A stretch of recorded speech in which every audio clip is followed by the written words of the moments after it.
할렐루야. 우리 사랑하는 모든 우리 살아있는 교회 바이블 트래커들을 주님의 이름으로 환영하고 축복합니다. 우리가 지난 한 주 동안 바이블 트래킹을 통하여서 우리의 말씀의 능선을 이렇게 성경의 산맥들을 넘었고요. 지난 한 주간 그렇게 시작해서 지난 한 주를 그렇게 보냈고 이제 내일부터 또 우리에게 새로운 한 주가 시작이 됩니다. 여러분, 지난 한 주간 말씀을 읽으면서 어떠셨습니까? 창세기 말씀, 그 말씀들을 통해서 또 하나님이 우리를 얼마나 사랑하시는지, 또 그 성경의 역사들을 보면서 또 우리에게 매우 익숙한 이야기들도 있고 말씀을 보다 보니 또 새롭게 보이는 또 하나님이 주시는 은혜들이 우리 가운데 있었는 줄 믿습니다.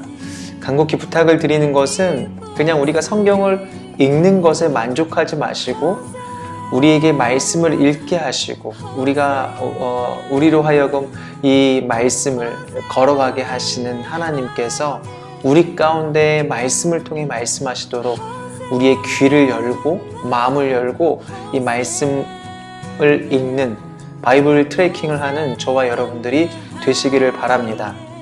이제 우리가 내일부터 새로운 2주차의 여정을 시작하게 됩니다. 지난 1주차와는 전혀 다른 이제 풍경들, 성경의 내용들도 그렇고 우리가 이제 걸어가야 할 그 바이블 트래킹 그 환경들도 마찬가지입니다. 이제 이스라엘 백성들이 광야를 걸어가면서 우리도 이제 함께 바이블 트래킹 성경을 읽으면서 그러한 내용들을 좀 마주하게 될 텐데요. 그래서 참 고비가 옵니다. 지루하고 낯선 용어들 때문에 좀 힘들기도 합니다. 그러나 우리가 이 황무지와 같은, 광야와 같은, 여러분, 특별히 광야는요, 하나님이 우리를 인도하시고 우리를 만나주시는 곳입니다. 하나님은 왜 이런 것들을 허락하셨을까? 그들에게 왜 이런 절기와 제사들을 허락하시고 왜 이런 율법들을 주셨을까를 생각하면서 우리가 이 광야를 주님과 함께 잘 이겨내고 견뎌내는, 잘 넘어가는 우리 모든 바이블 트래커들이 되시기를 바랍니다. 그러면 2주차 바이블 트래킹 깃발 강의를 시작하겠습니다.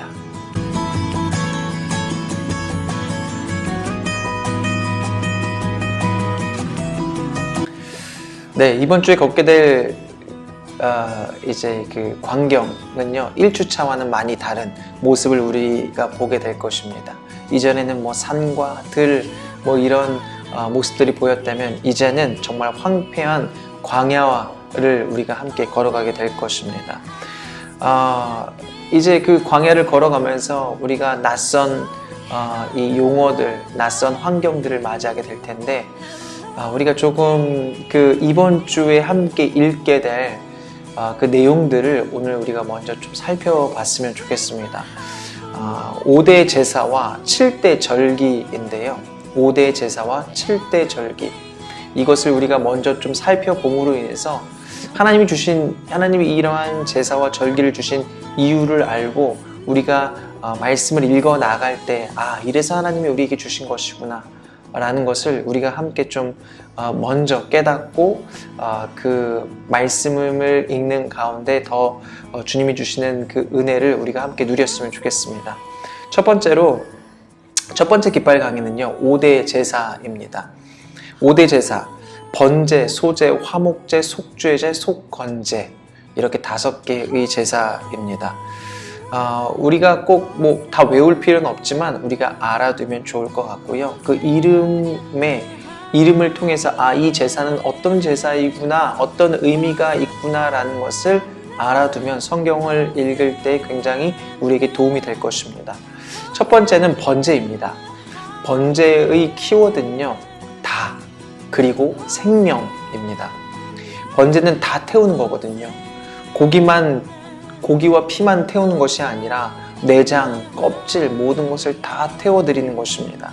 이것은 무엇을 의미하냐면, 사실 하나님께 번제를 드리는 것은 내가 가진 일부를 하나님께 드리지만 하나님, 나의 마음 전부를 하나님께 드립니다 라는 의미입니다. 여러분, 우리가 하나님께 예배를 드릴 때 하나님은 우리의 마음을 보시고 중심을 보시거든요. 사실 우리가 내 시간을 아무리 많이 하나님께 드린다 할지라도 내 마음을 드리지 않으면 헛것이잖아요. 마찬가지로 번제는 나의 마음을 드리고 나의 중심을 드리고 나의 전부를 하나님께 드립니다. 그렇게 고백하며 드리는 예배 제사가 바로 번제입니다. 그럴 때 하나님께서는 그 중심을 보시고 정말 그 하나님을 향해 중심을 드리는 자들에게 생명을 주시고 구원을 주시죠. 그게 바로 번제인 것입니다. 가장 본질적인 의미를 담고 있는 제사이기 때문에 모든 제사의 기본이 되는 제사라고 알고 계시면 좋을 것 같습니다. 두 번째는 소제입니다. 소제의 키워드는요, 곡식과 감사입니다. 소제는 곡식으로 곡식을 제물로 해서 주님께 제사를 드리는 것인데, 이제 그 곡식을 곱게 빻아서 그 고운 가루로 만든 다음에 올리브 기름과 향과 함께 불로 태워서 드립니다. 제사하면 보통 우리는 동물로 드리는 제사만을 기억하는데요. 이 소제는 곡식으로 드리는 제사입니다.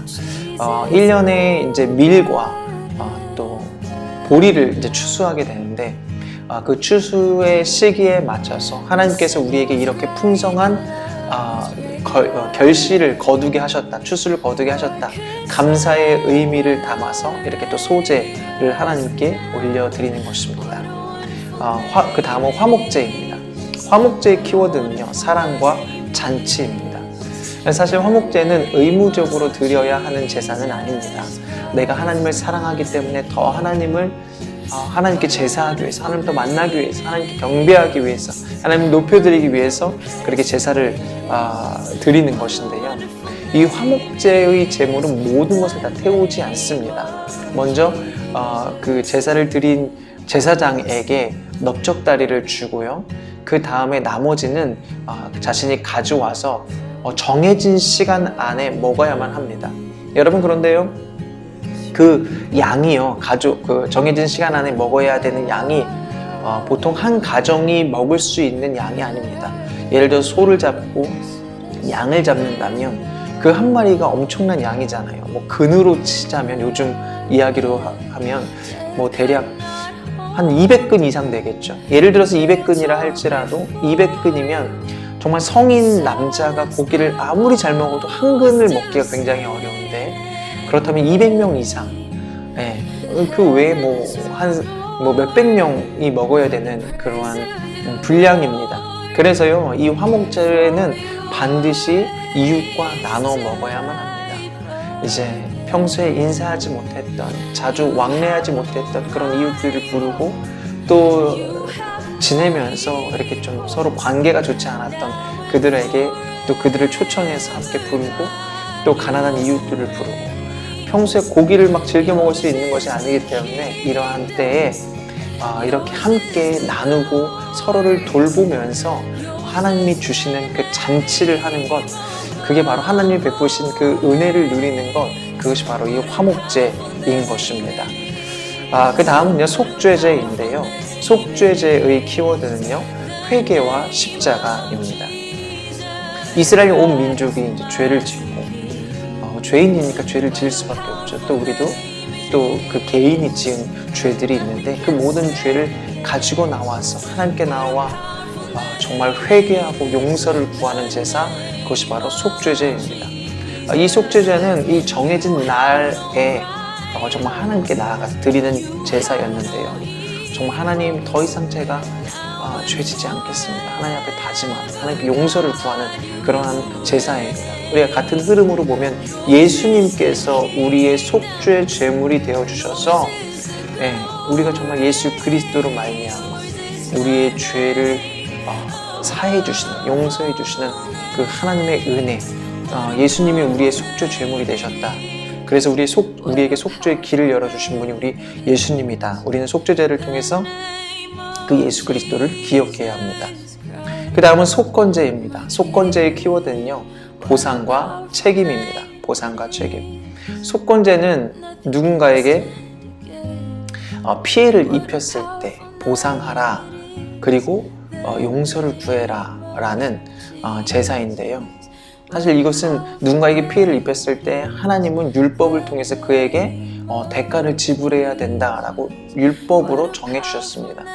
사실 하나님께서는 우리가 지은 죄에 대해서는 값없이 용서를 해주시지만 그것이 값이 없는 게 아니잖아요. 예수님께서 대가를 지불하셨던 것처럼 우리도 누군가에게 피해를 입힌다면 그 피해에 대한 대가를 치러야 된다. 그것이 바로 이 속건제인 것입니다. 이제 두 번째 깃발인데요. 두 번째 깃발은 7대 절기입니다.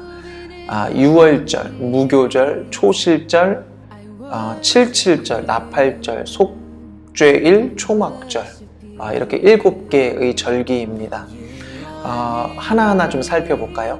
6월절의 키워드는요, 어린 양입니다. 어린 양. 이스라엘 백성들이 애굽에서 이제 출애굽하기 전 하나님께서 이제 이스라엘 백성들을 구원하시는 장면입니다. 우리는 그것을 기억하는데요. 이제 바로 왕이 애굽에서 이스라엘 백성들을 내보내주지 않을 때 그때 모든 애굽에 있는 모든 첫째는 다 죽게 되었을 때에 그런 죽음의 재앙이 내렸을 때 그 어린 양의 피를 문설주에 바른 그 공간 안에 있는 사람들은 하나님이 구원해 주셨죠. 그러한 어린 양의 피를 통해 생명을 구원하신 하나님을 기억하는 절기가 바로 이 6월절입니다.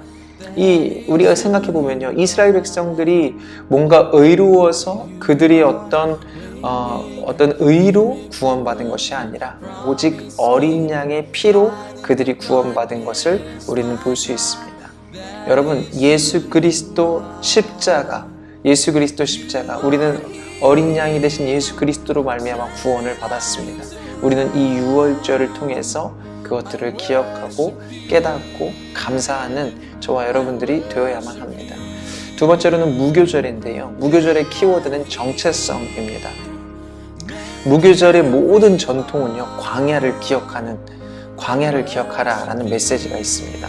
광야가 어떤 곳입니까? 하나님이 그들을 인도하셔서 정말 광야에서 그리 오랜 시간을 살아남는다는 것은 정말 기적 중의 기적이고 정말 하나님이 인도하셨기 때문에 하나님이 베풀어 주신 은혜라고밖에 이야기할 수 없는 곳, 그곳이 광야인 것입니다.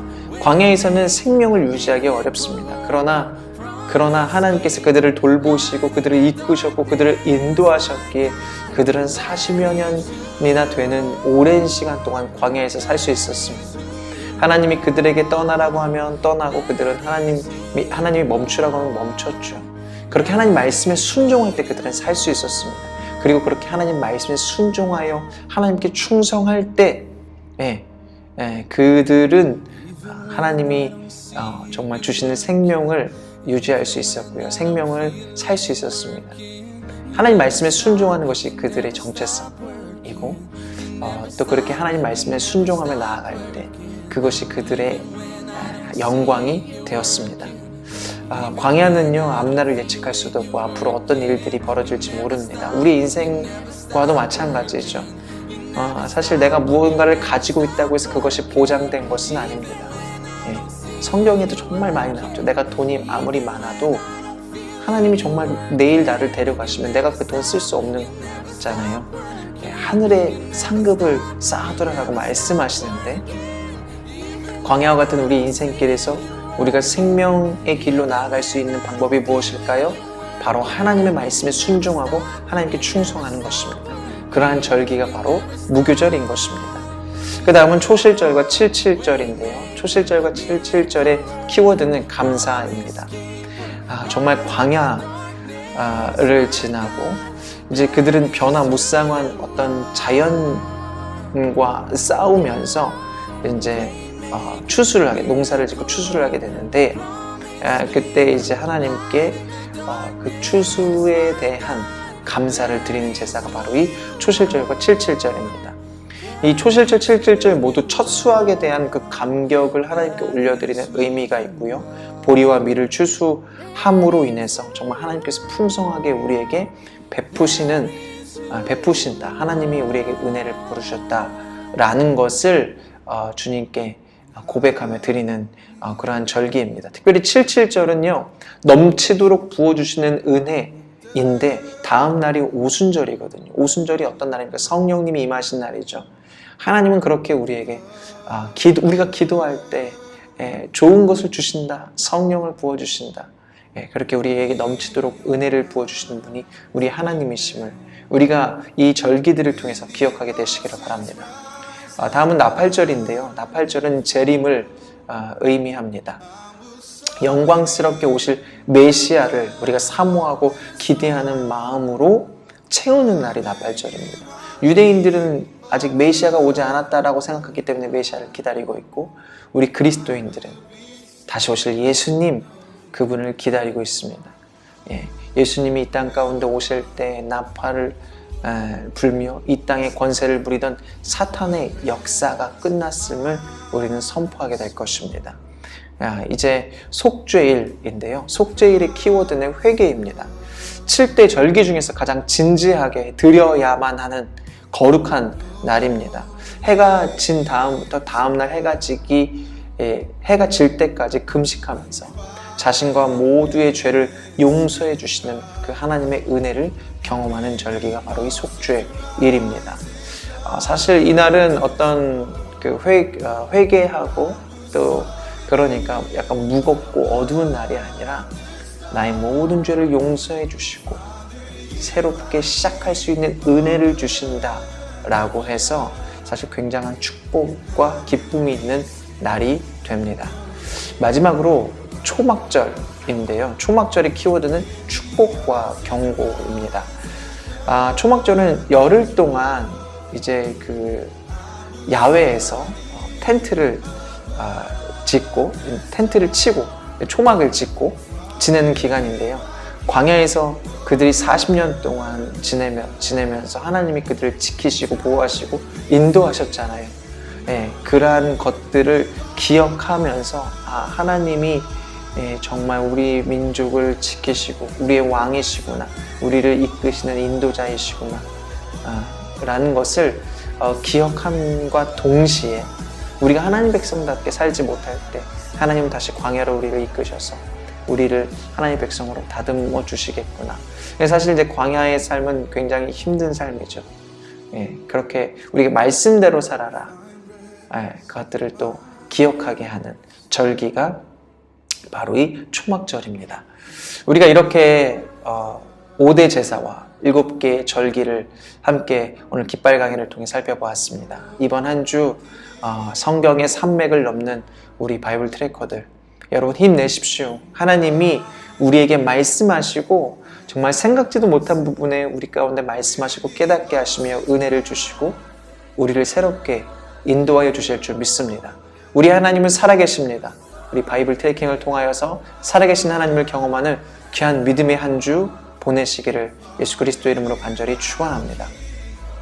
화이팅!